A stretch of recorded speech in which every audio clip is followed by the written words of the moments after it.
Hi guys, welcome back to the Star Wars figure review. Next video we're going to be taking a look at one of the characters from the Mandalorian in the Black series line. This is probably one of my favourite characters that we've had throughout the whole series, and that is Moff Gideon, the sort of main villain across season 2 of the show. Shows at the end of season 1 and then becomes a main villain, recurring villain as season 2 proceeds. Before we look at him, we'll take a look at the packaging. This one comes in.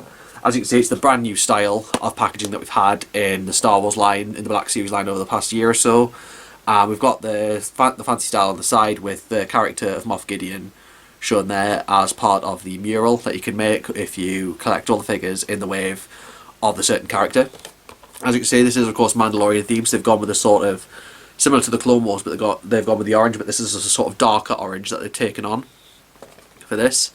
On the back there you do get the other image and the description, so if you want to pause and read that you can, and that's there to read. It's a good look of packaging that we have here, because I think this is the first one in this wave I've actually given you a look at here on the channel. So in this style packaging, so that's what they have for this sort of dark orange style with Moff Gideon there, and it's really well done, especially the pose they've gone with him on there. Just really works for who he is, and is really worth picking up just for that. So yeah, that is the packaging, and as I said again, it's 100% recyclable. The plastic bubble and the card are actually two separate parts, as you can see there, so that is all to say from that. But now we look at the character of Moff Gideon himself, and there's some good things about this figure, and there's a few little criticisms I have to give in the figure. The main criticism basically is the cape that he comes with. So basically he comes with a plastic cape that sort of sticks behind him, and there's actually a peg in the cape as to how it sticks on the back of him. But the problem I see is the peg actually isn't well sealed in, so you have to really force the thing in to sort of hold it into place on Moff Gideon. So it restricts the play feature. I mean, these figures are of course mainly for display rather than playing with, so that comes to that. But especially if you're displaying it, it's not really too much of a problem. But if you were to just sort of try and get into some certain poses, it's kind of hard to keep the cape in place while posing him for that, especially with the certain accessory that he comes with. So that is it's just a sort of problem that I had. I noticed it when I talked about the packaging as well. Like you had to basically take him out individually first, and then sort of get the cape out. So it's a little sort of problem I had. I preferred like the way they did the capes with Director Krennic and Lando Calrissian, because they sort of came around and they could sit nicely on their shoulders. And they had a sort of better clip into place kind of thing. They held on better compared to this one. But it's trying to capture the way he wears his cape in the show. So there is really that sort of thing that comes from it. But putting that aside, this is let's just get into the good parts of the figures. And first look at the facial sculpt.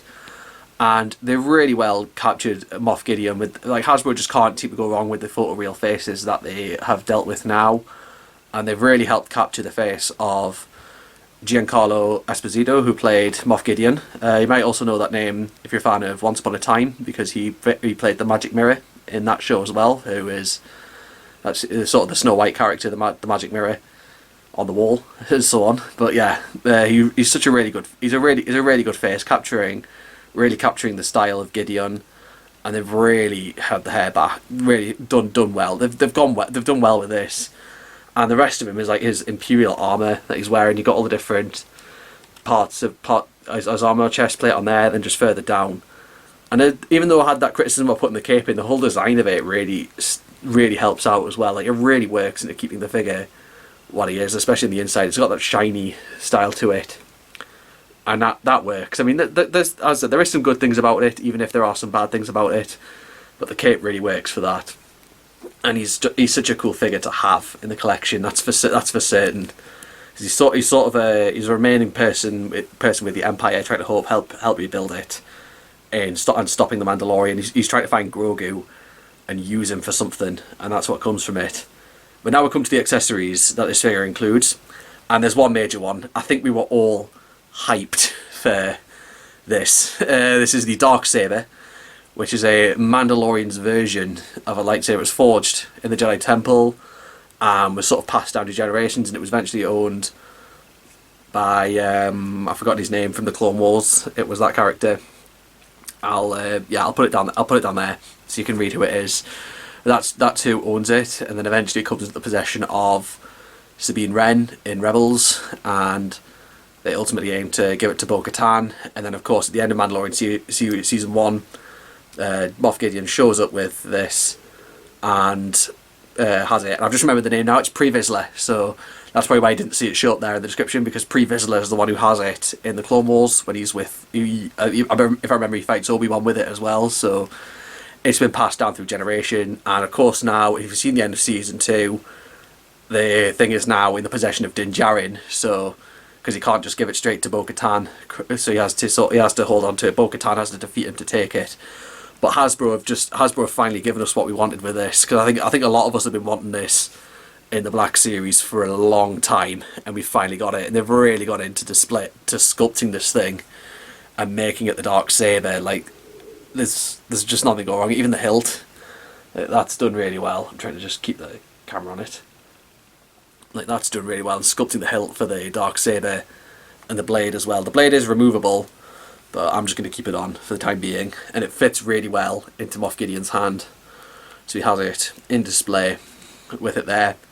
But of course, if you don't want to display him with the Dark Saber, maybe you've got Sabine Wren and you want to give it to her, you can of course do that. And he does come with an alternate weapon that you can display him with, not just being his basic blaster that he wields.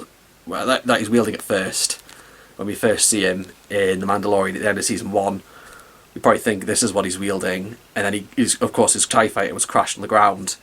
He uses this thing to cut his way out of it, and then we're just like, yeah, a lot of us were in awe when we saw that at the end of The Mandalorian season 1, and we finally got him in The Mandalorian season 2 with this. So yeah, that's just the best part of the figure. It's just the fact that it comes with the Dark Saber.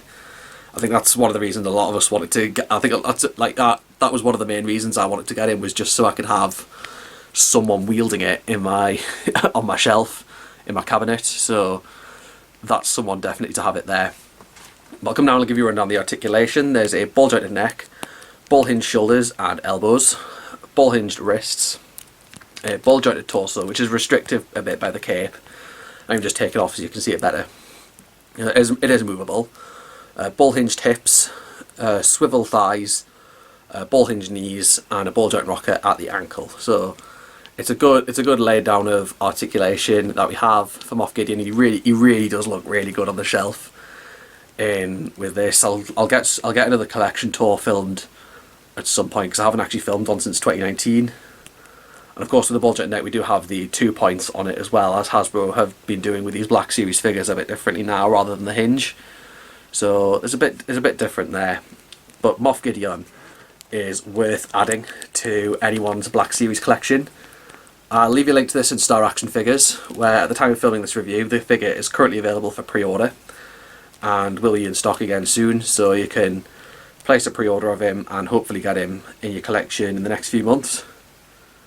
But yeah, there's a full look down, and I never actually gave a look behind. Like, there's a full look of him without the cape behind as well, so you can see he sort of has an old. He's sort of like an Imperial soldier, as we've had here. He's not quite the same as General Veers' armour, but it's sort of something very different. The unfortunate thing is the armour isn't actually removable on the front of on the main part of the figure. It looks like it's been sculpted on separately compared to the main robe, but it's been sort of glued down, so you can't take it apart, because the General Veers figure that had sort of the armour you could put the armour on and you could take it off, so you could display him either way.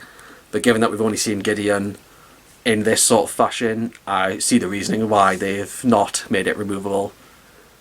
But yeah, that is Moff Gideon in the Black Series. A really well made figure. Really nice addition to any Mandalorian fans. Definitely worth having. But I hope you enjoyed looking at him. And as I said again, there's a link to where you can pre-order him at Star Action Figures in the description below. And do drop a like on this video if you enjoyed it. Leave a comment, subscribe, hit that notification bell to find out when I'm next uploaded. And follow me on Facebook, Twitter, Instagram. All links there in the description below. And I'll see you next time.